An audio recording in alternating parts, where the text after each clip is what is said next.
Why are we on this planet if not to lead with our values? I mean, life is way too short. And companies that don't understand that they are asking for a relationship and for time, to me, you have to start with your values.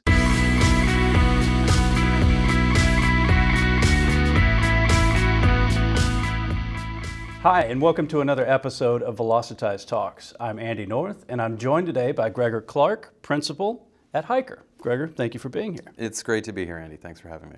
So let's jump into it. Tell us a little bit about Hiker and the unique value proposition you bring to the market.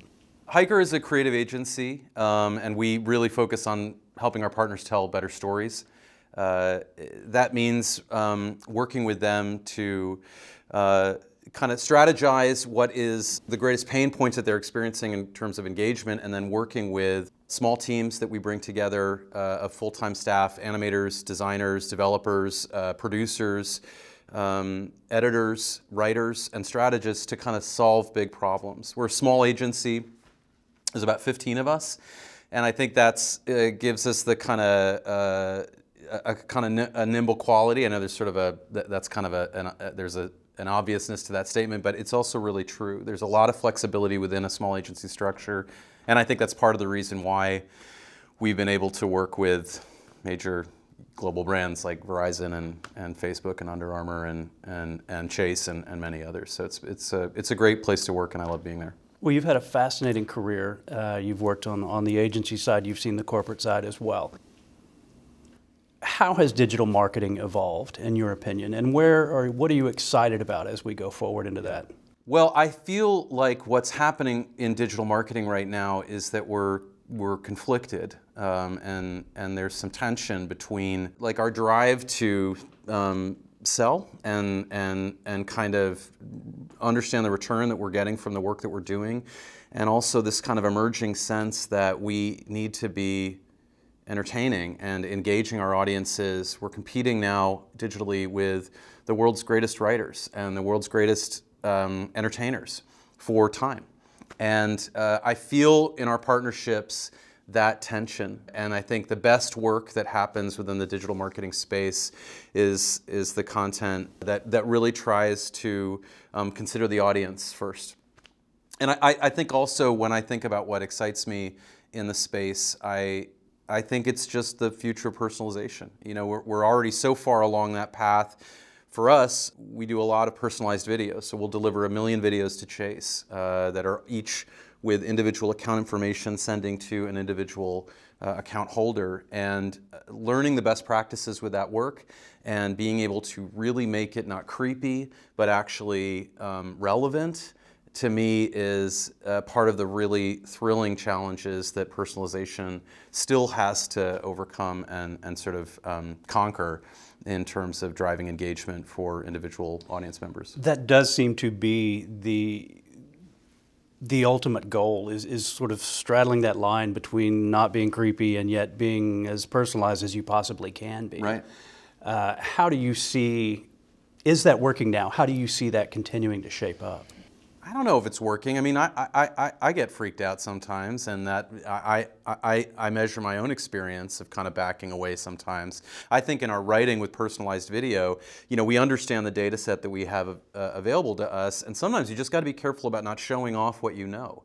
Like so I know where you live. I mean, does that actually deliver a better experience to you that I can kind of, do you care that I tell you that in Austin you blah, blah, blah? Who cares? I think in some ways it's about really great writing, and that takes empathy and low ego, where you back off of the technology enough to understand how can I just serve my audience right now in a way that doesn't really maximize my tech outreach or possibility, but actually just understands where they are and what can I do to make the experience better for them.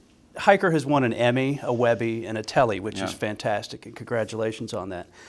How does your agency continue to bring such exceptional storytelling, particularly in such a small format, into marketing and digital?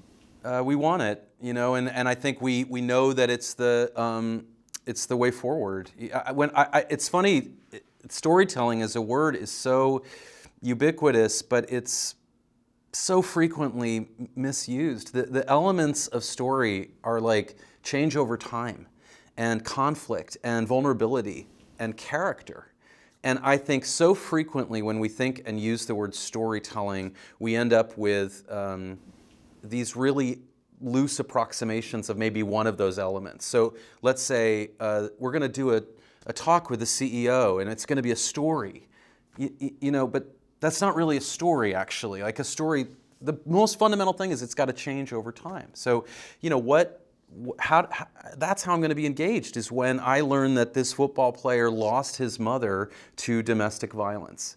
At first, I don't understand that. I see him as a child and he's angry, and why is he angry? And then I uncover that the reason why he's angry is because of this. That's dramatic and moving and emotional, and it's a story. And that is a campaign that we did for Verizon that was incredibly successful on domestic violence.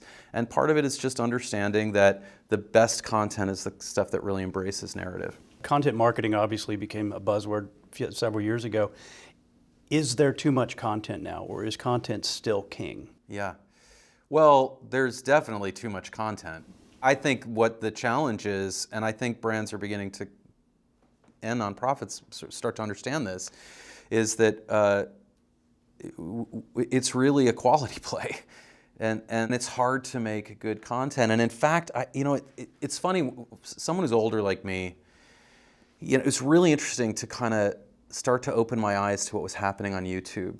And I think for many older makers, they kind of still haven't really got it, which is that these are individual storytellers embracing kind of a history of oral storytelling plus highly idiosyncratic personal relationships with their audience. And they're getting millions of views. This is a kind of narrative. And so it's not just as simple like, well, it can't be one person. You've got to have snowstorms and airplanes crashing, and that's how we're going to get their attention. Look at YouTube. That's not what's going on. These are individuals in their bedrooms getting millions of views. And until you kind of understand as a maker, why is that happening? And kind of take your head out of the sand and say, why is this working? That's the beginning of unlocking what it means to tell better stories. And then I think once you're on that path, you're not going to be part of just the mess of excess content.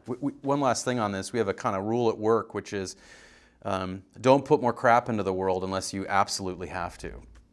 And that helps us gauge whether or not what we're doing is any good and worth someone spending a few seconds or a few minutes with. All of the examples I've seen from Hiker have been incredible, and they all seem very authentic. It seems like you strive to get the soul of whomever you're representing.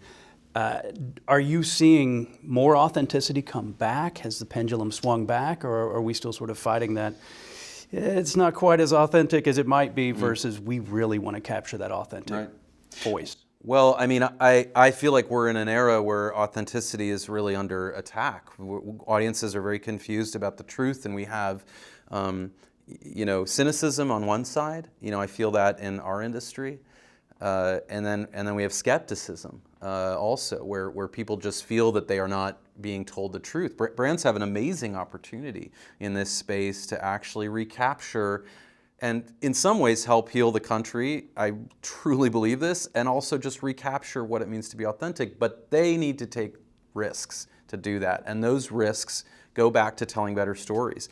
I wrote about this idea of authenticity being not about real people. I don't even know in the era of reality TV what that even means. What is a real person? But real questions.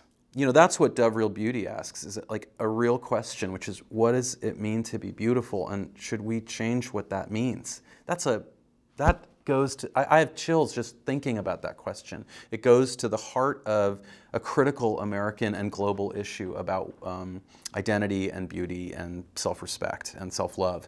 And that campaign was enormously successful. So for us, when we think about authenticity, we think about asking hard questions and then delivering truthful answers to those questions. And if they don't support directly, so buy our car, you are still purchasing so much improved brand perception and loyalty through being trustworthy.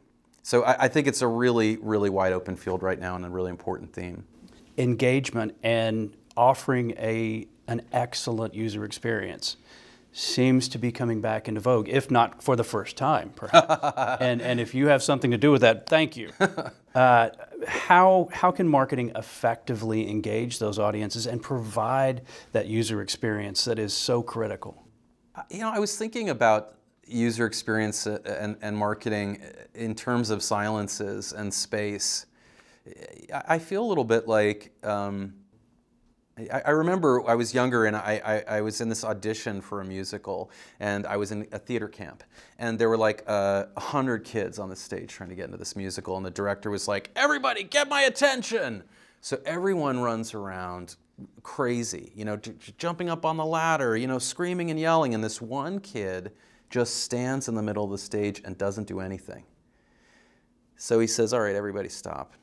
And he says, "All right, I admit that I did spend a lot of time looking at Tommy, who wasn't moving, but my point is you have to do something to get noticed."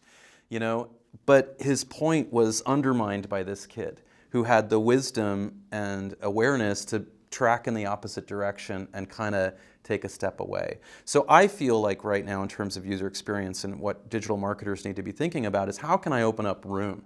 Mm-hmm. How can I provide a kind of white space for, or an open space, a canvas that kind of gives room for the user to be in control? And I think that's the future right now, not kind of trying to be as noisy and content-rich as possible. You said it. You're like, do we have too much content? And we all already know that the answer has got to be yes. That's a great example, and from one former thespian to another, thank you for referencing theater camp. Yes, absolutely. Yeah, I was like, am I going to go there? And then I was like, I'm going there. One of the questions we like to ask our guests is there a book, a blog, or a podcast that you'd like to recommend to our viewers? Well, I just got back from Senegal, so I'm in a very kind of West African mindset right now. There's two novels that are about Senegal that are really on my mind. One is called Fisherman's Blues, and one is called Zala. And I certainly, would encourage people to read those books. But I think the bigger thing that evokes for me is just making sure that we're always thinking and leaning in towards inclusion and diversity, and thinking about how can I, as a white man, actually play a stronger role in making sure that those are front and center in terms of what's really great about this country and about the work that we're doing. That's excellent. Thank you for sharing that. My guest today has been Gregor Clark with Hiker. Gregor, thank you so much for being here. Thanks, Andy. Really appreciate it.